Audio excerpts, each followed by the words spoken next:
Spencer, I want to start here on the main page of Black Coast Estates. This bio here, it says, Playa Negra has one of the most consistent reef breaks in Costa Rica. Surfers come from all over the world for it. But even if you never pick up a board, the town itself is the draw.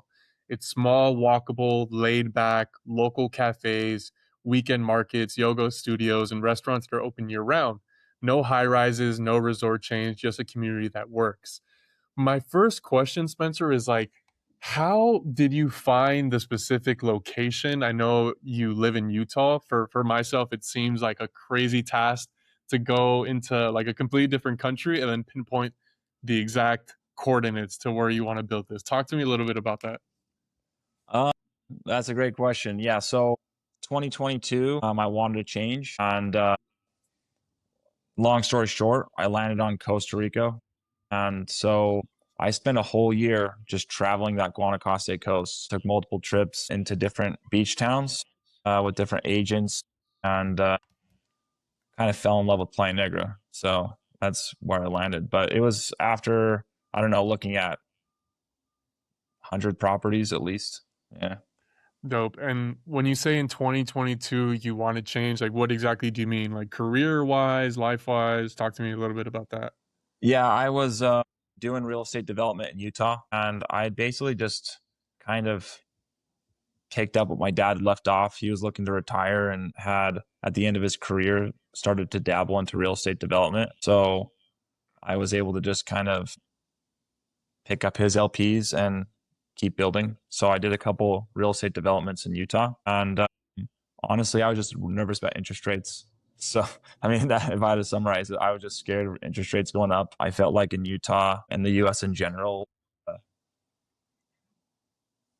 things were compressing, like cap rates were going way low, and I didn't want to do another deal. So I was looking for something different. And I had served my mission in Jamaica, an LDS mission, and I just loved the combination of beach and mountain that Jamaica offered, and sort of that more rustic feel. And Costa Rica offered that, but maybe with a little bit more of a stable business environment. Right. So yeah. Yeah, I've heard from family friends that Costa Rica is definitely one of the, I guess I would say like nicer countries in terms like the economy is doing well. So when you said LDS in mission, and what exactly is LDS, just for context?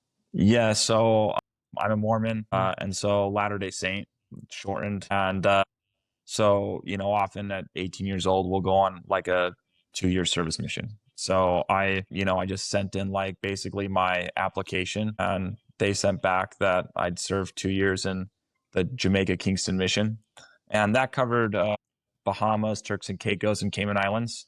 So I spent 6 months in the Bahamas and a year and a half in Jamaica. That's dope, dude. So talk to me a little bit about that experience. Like, what did you enjoy from that, or what did it help you?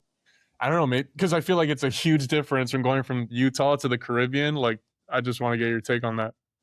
Yeah, I mean, it was like I still remember. Well, when I showed up to Jamaica, what was kind of funny is the mission president is the person who's in charge of all the missionaries in an area, and he was having a problem with kidney stones and completely spaced picking us up. So he landed in Jamaica, had no one picking us up from the airport, and I had no way to reach him or anything. And so I eventually found someone who was like, "Hey, I think there's like a Mormon church this way." And so I got an address from somebody and took a random taxi with a couple of the other missionaries. And I was pretty scared. I mean, like stray dogs, windy roads. It was a culture shock for sure. But you just fall in love with it. It's a cool environment. There's a there's an authenticity with living in an environment where the roads aren't perfect, the sidewalks aren't perfect, you don't have drive through, you know, uh, food, and it's a different lifestyle. Yeah, I've heard some parts of Jamaica are a little dicey. So I've never been. I've been to pretty much most of the islands in the Caribbean. Took a cruise when I was little. Kind of ran through all of those. All right. So you talked about this guy. He had kidney stones. He forgot to pick you up from the airport. You're new to this place. And you also talked about interest rates. And I feel like this is the piece where you start to realize, okay, maybe I could do the same thing, real estate development, but elsewhere. When you talk about now, like specifically in Costa Rica, what are some of the nuances that you have to learn off rip that are completely different from the States? Because I assume there has to be a level of detail that goes into that. Obviously, you not being like a citizen in Costa Rica, like talk to me about that process. Yeah. Fortunately, Costa Rica is very open to foreigners. Like they've made the laws a lot more simple than other countries from the research that I'd done, which is a large reason why I chose Costa Rica. I will say I underestimated how difficult it would be. Um, basically the last 3 years have been like drinking from a fire hose in terms of learning. Obviously, I had the development background, so just in terms of looking at a spreadsheet and the numbers, I felt really comfortable around everything. But every other nuance, I just kind of had to learn from scratch. I'd say like I say expertise, but it's not really expertise. But like what the first 10 years of my career, I felt like most of my time was spent in entitlement. And so putting the deal together, I was more comfortable with, even though there were some large differences with how it worked down there. But honestly, the reason I was able to put this together was I had, not only the financial support of the LPs that my dad put together with my dad, but then also my brother who had worked with me on everything I'd done so far, and then another person who had worked with me on the past two deals that I'd done. They moved their families down there permanently, and they've been living down there for the past 3 years, and they're just like they're workhorses. So they basically put together all of our contacts themselves and navigated all the problems that we've had on the site as the infrastructure's come in. Dope. All right. So a couple things to unpack here. So you talked about like the number side, you had that down packed, you had a good amount of experience on that. The second piece was underestimating, which we'll get into that. I think I saw a post on X where you said it was like Holy Week and everyone was off for a whole entire like 7 days. I think there's like certain nuances that we kind of miss out on. When you decide, all right, I'm going to look into Costa Rica, what is the first call you make in Costa Rica? Like, like I still can't fathom. Like, how do you find that lot that you found? Well, yeah, that's a good question. So I was worried about margins and how viable deals would be in Utah. So my first question was just, are the deals down there viable? And, how will interest rates changing affect those deals? And quickly I found out it's basically a cash market. And so I wasn't really worried about if borrowers would change, if borrowing would change. And then another thing too is I was targeting the luxury market. So I was a subscriber to the idea that we're going to have the K-shaped recovery. And so I felt pretty comfortable around targeting higher end clientele. So the only thing in my mind was, do the numbers actually work? So I called, I don't know, probably 5 or 10 agents in the area. And then I asked them to get me in contact with builders. So I asked the agents to find me lots. And then since they knew that I wanted to build, they were comfortable with getting me in contact with builders. So I mean, I don't know, maybe 30 to 50 meetings with different agents and builders where I just talked numbers, talked, and then looked at land prices, even talked to developers, and then just slowly pieced together pro formas based on different properties until I felt really comfortable that the numbers made sense. Okay, so to backtrack a little bit, the first people you're calling are the agents, which would then find you, I guess, the builders, or the agents find you the lots. Or how did that nuance work again? Both, yeah, both. I mean, like if you think about the incentivized, like the incentive structure of an agent, if I'm like, hey, I want to buy a lot, and it wasn't that I was actually really considering buying just one lot at first, just to kind of test the building. But so I was just like, hey, help me find the right lot. So different agents would basically tour me to different developments and different towns, and I just took note of everything. And then while I was looking at these lots, I would just have conversations with them about, hey, do you have recommended builders that you would go with if I was going to buy this lot? And, they're all in real estate, the industry is pretty intertwined. And so, they just had a list of a few builders that they'd give me. And then I would just set up meetings with them and talk to them about construction numbers. And And well, to be clear, that was a process that it was not, it wasn't like, you're talking to one builder and he's like saying the exact same story. It was very hard to sort through because the numbers were all over the place. But Right. No, I could only imagine. And then like to that point too, right? Like when you're building out this community, I was looking at the community map earlier. You have the pickleball courts, the gym, the kids playground. How do you determine, like it seems like there's 42 homes on this lot. Like how did you determine the size of it? Like why not go with like 10 houses versus 40? Like what's the logic behind that? that's a good question. And I would say it's like there's not really one answer. I wanted something that was, like I said, I was considering just doing one home, but I needed something that had enough meat on it that it really absorbed all my focus. For me, like everything that I've done, I've really just zeroed in on what I'm doing. And so I don't get distracted with anything else. I've just always just kind of done one deal at a time.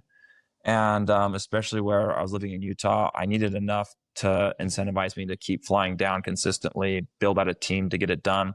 So I needed to be a size that made sense for that. But in terms of just getting that exact size, I really think it was just a property. Like I had looked at a ton of different properties. Some were much bigger, some were smaller. And ultimately, it was like a combination of just the price point and the town that it was in and the lay of the land and the proximity to the ocean. Like all of it just kind of came together. So it wasn't really just one thing.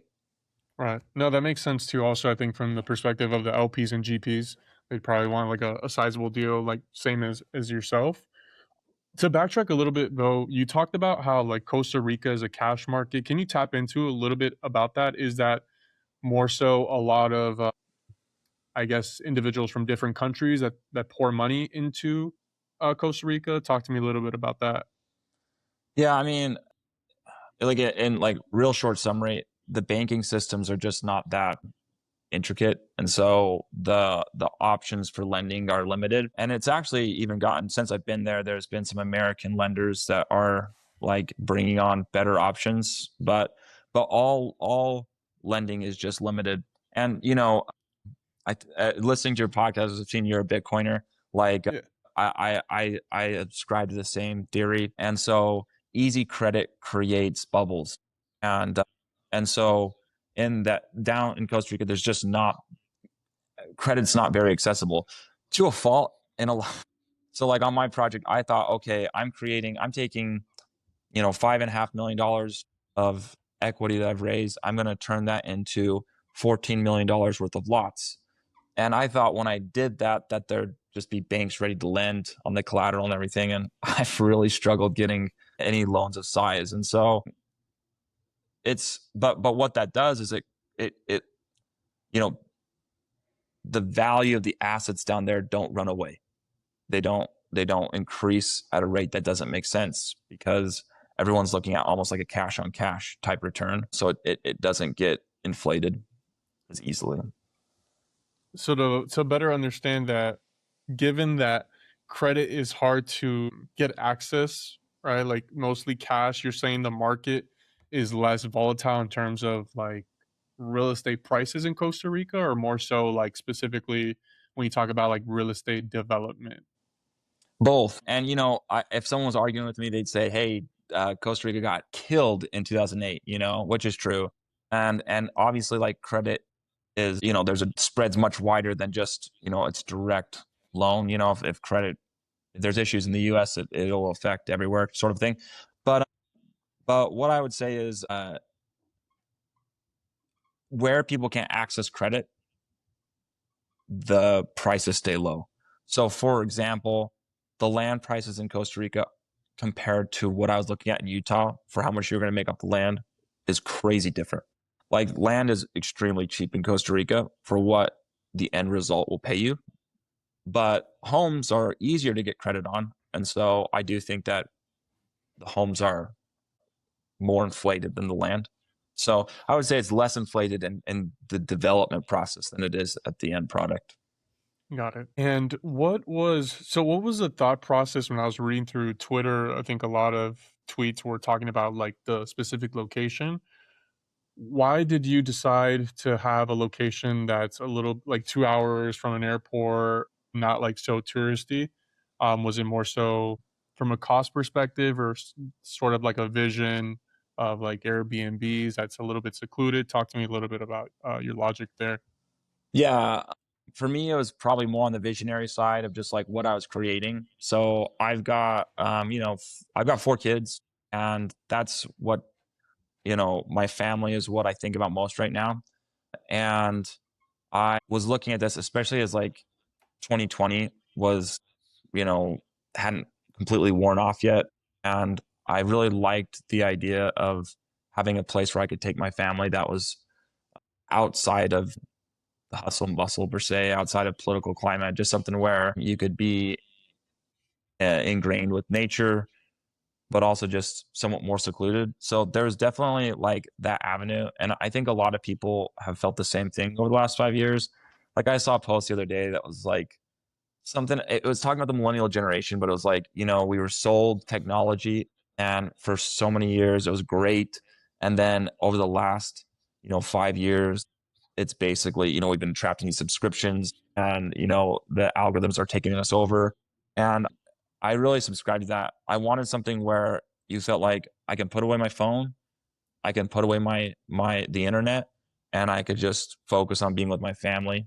And so I wanted something where there was recreation, which is why we picked the spot we did. There's a great beach, great surf break. There's a restaurant that, like, some, I don't want to say nightlife, but like there's boutique restaurants, but you could get away, So that was kind of the feel. But one thing that I'd say too is like we wanted that kind of rustic feel, but combined with a luxurious end product. So that was kind of the combination we were looking for. I like the vision there. I definitely feel like our generation, we had the best of both worlds, right? Like our childhood, there wasn't really social media until maybe late middle school or early high school. And to kind of have something that's completely the opposite of that, I think is refreshing. Now, in terms of now the vision, right? We go a step further. Now you have, let me see, developing around 42 unit or not units, homes on this plot of land. Are these going to be residential, Airbnb? Talk to me about like the vision for that. Yeah, so it's definitely more on the hospitality side than, long-term staying. We do have the ability to buy a whole home, and then we also have the ability to even buy like in co-ownership, so like a fraction of a home and share it with others. We've created an app for that, and have a system set up for it. But it's definitely on the hospitality side. And the reason I say that is just back to that location. You're not in a place where you have easy access to schools necessarily. I mean, there are schools in the area, but I don't look at it as a location where I'd want to live 365 days a year. And so it's tailored towards a vacation experience. And we're building the homes that way. So every single bedroom has an ensuite bathroom. The homes are built a little bigger for catering to multiple families traveling together. We've seen that the Airbnb numbers are better when you have more home bedrooms as well. So the bedroom counts are higher. So it's tailored towards that. And talk to me a little bit about how co-ownership were to work. Like, let's say if me and you split a house, like how would that work? Yeah, so we have an app that basically, I mean, there's a few real friction points with owning a home with some. The biggest is scheduling, obviously, Uh, and so we just have an app that has a draft system that allows you to draft your days, and there's an equitable way to do it. Basically, just like a football draft, where once a year you have your opportunity to draft the future time, and then from there, you have the ability to decide if you want to rent it or stay there. And with a touch of a button on the app, we'll get it all listed for you if you decide to rent it. But one of the hardest parts about sharing a home is just, friction points on like, should, you know, how do we repair it? Who's cleaning it? If there's damage, how is it handled? And what we've done is we've removed those by placing ourselves as the manager. And so anybody who buys into the project will have us as a manager, and we handle everything surrounding the home. So it's a turnkey experience. Dude, there's so many moving parts to doing this. Respect for this project, man. It's a lot. Like, how do you even find like so for all these different things, right? Like just with maintenance alone, again, is there like a middle man that you find first to then delegate all these different things, or is each thing like separate where you're like, oh, I need to find someone to clean this house, or like how do you navigate in that? Yeah, that's a good question. You know, I grew up, my dad, he was like entrepreneurial spirit, Mhm. like from the get go. I grew up in a family that was like, you know, really had a belief that you could solve any problem, Mm. right? And that you should have ownership over any problem. And I don't think I've taken the path that really makes the most sense for economics, but I just grew up like you can solve any problem. So from this project, from the beginning to the end, we've really bootstrapped everything, and we will continue to bootstrap everything. So just for instance, we need to start marketing. And when I was selling my homes in Utah, everything was sold on the MLS. And when we rented things, it was just done through Zillow or Rentler. And so I've never really had a lot of experience with online marketing. And so I started doing research on, all right, we got to market these homes. How are we going to do it? And I landed on, I really liked this firm. They were specialized in selling luxury real estate online. The owners were awesome. And I was super close to pulling the trigger, but me and my brother just couldn't get away from the fact that we felt like we're going to care more if we do it ourselves. We can figure it out. And so 60 days ago, we're like, let's do it. And so, you know, all I've done is just read about marketing, watch videos about marketing. And, you know, we've got our CRM, we've got our funnels set up, we've got our systems slowly being put in place. And what I would say is, like, to answer the question simply, is you just take one bite at a time. You know, like, I've managed properties before. We're going to hire cleaners in house. We're going to hire, landscapers in house, and we'll just handle it. I don't know. Yeah, right. And so, all right, so you talk about like marketing is definitely one of those things that in the States, it's probably easier, right? Like you have the MLS sites, Zillow. Now, when you talk about Costa Rica, each home effectively you have to be like the MLS or the Zillow where you have to find each person one by one for to fill up these homes. Is that kind of the understanding here? Yeah, I mean, basically, it's a broker's market down there. It's a pretty fractured market. There's, you know, they a couple of people have tried to put together like a quasi MLS. It doesn't hasn't really come together. And so what I'd say is it's not a very great experience for a customer looking to buy homes. You can't really get a grip on what the marketplace. It's a very inefficient market.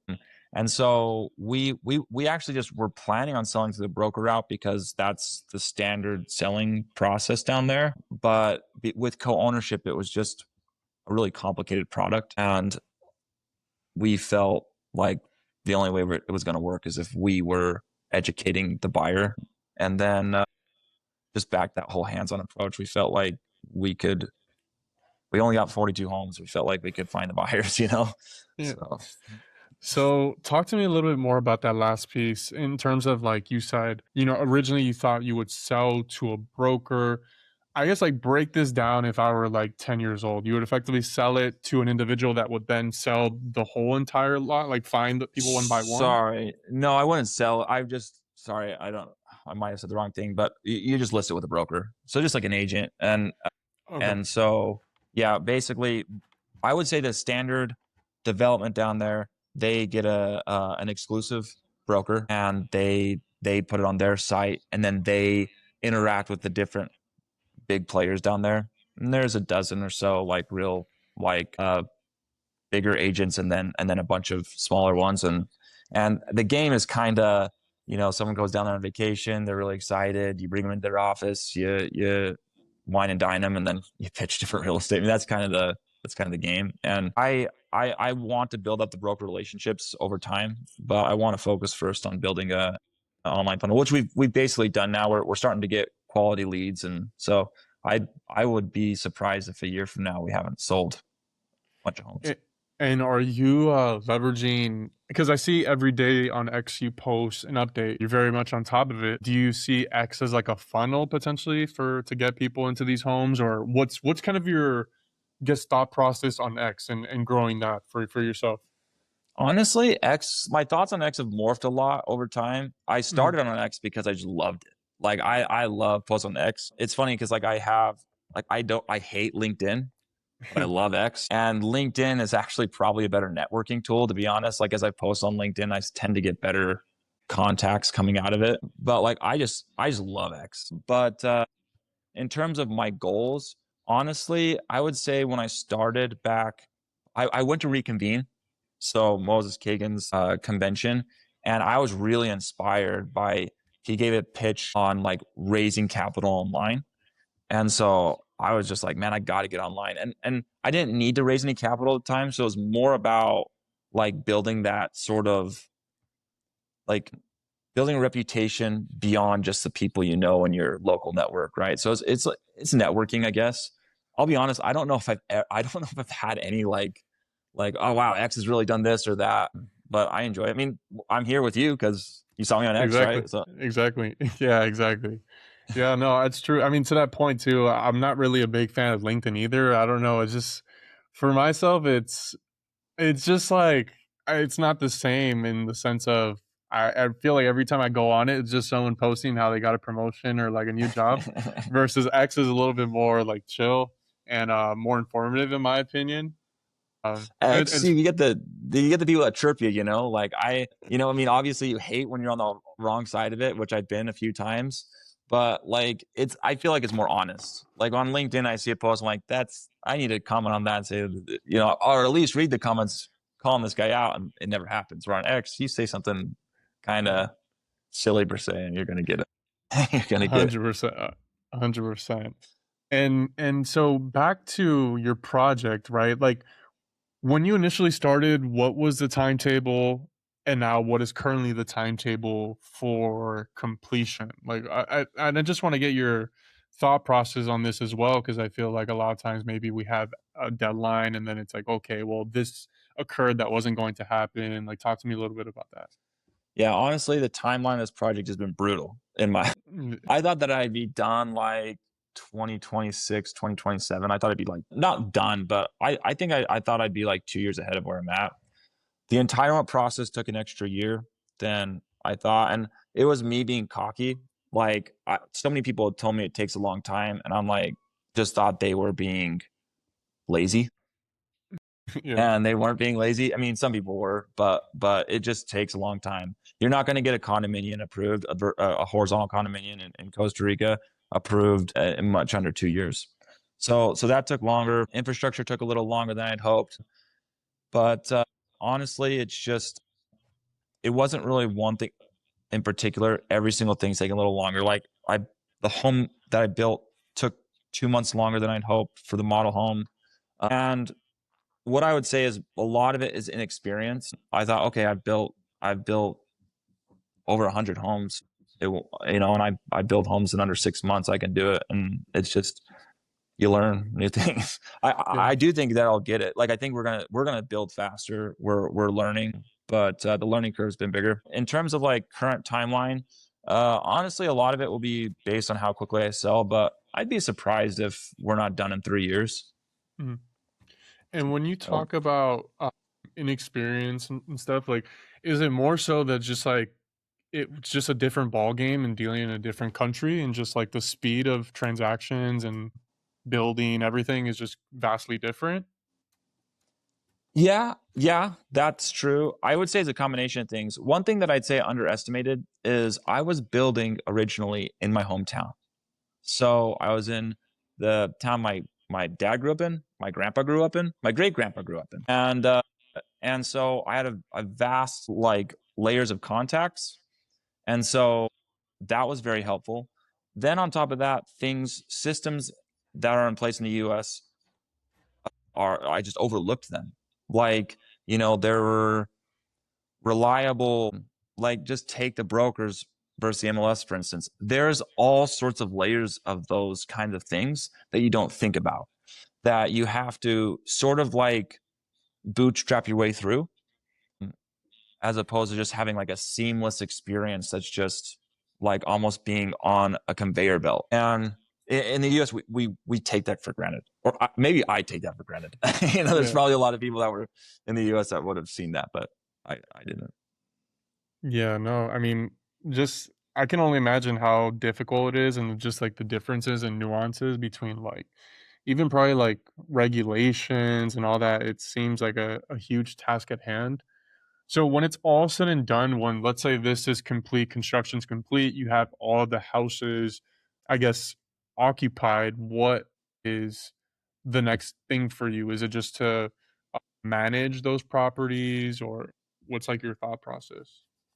Yeah, that's a great question. I went all in on this project, so every dollar that I had made up to this point, I just rolled right in. And as I've went through the last few years, I would say that that was probably a mistake, just emotionally, just because it's taken so long, and also my family's moved to a new phase. When I started this project, my oldest daughter was 4, and now she's 8, and I'm constantly torn between wanting to be home more than I am. So I would definitely say that when this project's done, I'm excited to probably take a little break, Mhm. be with my family a little more. But what's nice about the way I've set this project up is that I'm going to stay on as manager. So one of the things that I'm most excited for on this project is that I've never had an opportunity to give true hospitality to customers. So like with my first townhome project, we were renting, and I tried to be the best landlord I possibly could. And then the second project I did, I just sold lots. But they're, renters they're not invested in my property, and they're, transitory per se. I look at this project as almost like a country club where everybody that's coming in, I want them to hold this asset for, I want it to be like a family heirloom type asset. Like I want them to, because that's how I'm looking at it. Like I'm going to keep a home for myself, and I want my grandkids to be in that home. I want my kids to look back and say, man, the last 20 years of that home are some of our best memories. And I want to create an environment like that for every single homeowner. If I had to say the single thing I'm most excited about the project, I'd say that's it, because I've never really had the ability in my past businesses to take hospitality to the level that I want to here. So I'm very excited about the management. So you talk about true hospitality. Before I forget, you should read a book by Dave Grootman. I think Take It Personal. Phenomenal book. He has a bunch of hotels and restaurants in Miami. But to that point, right? Like you started, I believe it was like let's say townhouses, apartments. You moved on to lots. Now you've pivoted into creating more so like in a country club environment. Is the difference here solely for like passion, or do you feel like there's better potential for, I don't know, to make more money? Because it seems like it's more so driven from the place of like you want to leave like a legacy or leave something for your kids to enjoy. Like what was the thought process of making those pivots and then eventually getting to this place? Yeah, like it's been, you asked me like how I forgot to answer on one of your questions, like how I started versus how I'm where I'm at right now. And I Mhm. definitely didn't envision the exact product that we're ending up with when I first purchased the property. I had envisioned just selling single family homes, and it'd be more of a transactional experience. Just things have changed my life where one, I do want to be more involved all the way through. And I'm less concerned about getting my capital like compounding as well. Like I want something that has some consistent income, which the management company will do. So there's an income component to it. But I definitely think that there's sort of like I don't know if legacy is the right word, component to it. I don't know if that's the right word, but just I want to be like right now, I use an example of there's this restaurant in Utah called Cafe Rio, and I loved it as a kid. And then it got bought out in like 2017 and just went downhill. And we've seen that in so many different areas in our lives recently with, the private equity markets and the financialization of the markets. And I really want to have the company that I'm working with be something where we're the complete opposite of that. So I there is like just a pride part of just I want people to show up and feel like, oh yeah, the owners care. The this isn't like a corporation that put this together and put it in a box. Like it feels like there's almost like an artistic touch to it, you know. Mm. And I've never really done anything like that, so that's something that I'm really excited about. You seem to be really like care about obviously the quality of the product, right? The quality of the properties. Have you ever, I mean, I'm sure you have, maybe you haven't, I don't know. Currently with this project, how do you kind of navigate in that landscape to figure out like, hey, maybe this person, this company that we hired to put the front gate at the security boxes is not the best. Like, how do you navigate in that? Like, how do you find the best when it's a country that you don't really know anyone? That's a good question. Like, for example, I think I've went through 8 attorneys while being down there. And, like on the construction, I can't tell you how many things we've torn out and redone. Like it just because it's not reaching the standard that we expected.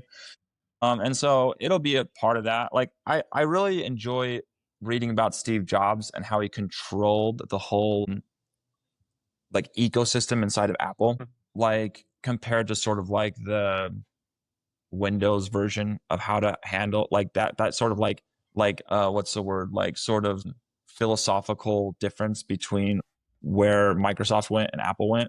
I really like how Apple controlled everything under Steve Jobs. And so that's how I describe how we look at it, which is, the guard gate will be hired by us. The person picking you up at the airport, if you decide to go through us, will be somebody who we know, and maybe not on salary, but at least it's somebody who we vetted and we want to ensure the experience is good.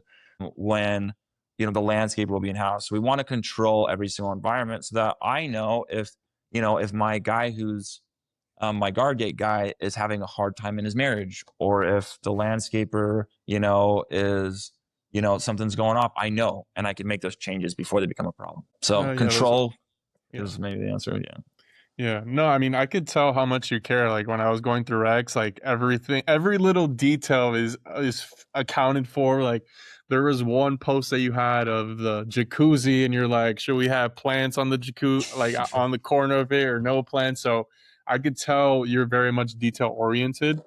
Is that like a more so like a your like a personal trait, or is it something that I don't know, you just have an itch for like real estate? I would definitely Combination of say both, yeah. Yeah, I would definitely say it's like a family thing. I think my dad he was obsessed with making sure that you treat your customer right.